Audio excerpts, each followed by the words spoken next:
Jésus enseigne la même éducation du désir dans l'ordre de la délicate rencontre de l'autre sexe. De là, il se lève et vient dans les frontières de la Judée et au-delà du Jourdain. Des foules de nouveau font route avec lui, et comme d'habitude de nouveau, il les enseigne. Marc 10, 1. Survient alors une question de droit matrimonial. Les pharisiens s'approchent et l'interrogent. S'il est permis à un homme de renvoyer femme, c'est pour l'éprouver. Marc 10, 2. À partir de quand un homme peut-il considérer que la répudiation d'une femme est acceptable?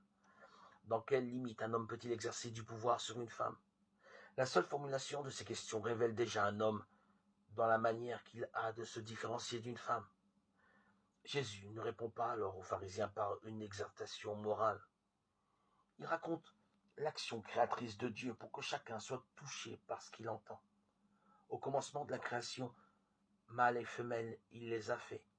À cause de cela, l'homme quittera son père et sa mère, et ils seront les deux une seule chair.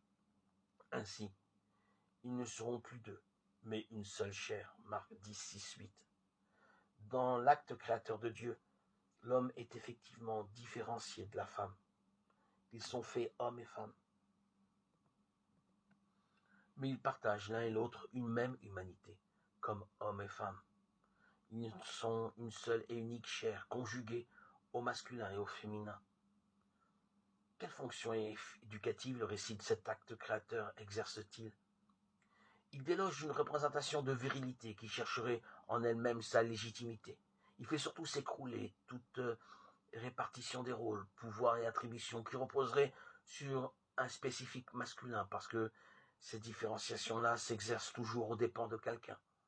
En faisant ainsi appel à la tradition biblique, Jésus n'illustre aucun enseignement moral relatif aux relations homme-femme. Il coupe dans le désir de force qui anime l'homme à l'égard d'une femme, chaque fois que celui-ci se réclame de la différence qui le fait exister comme homme devant une femme.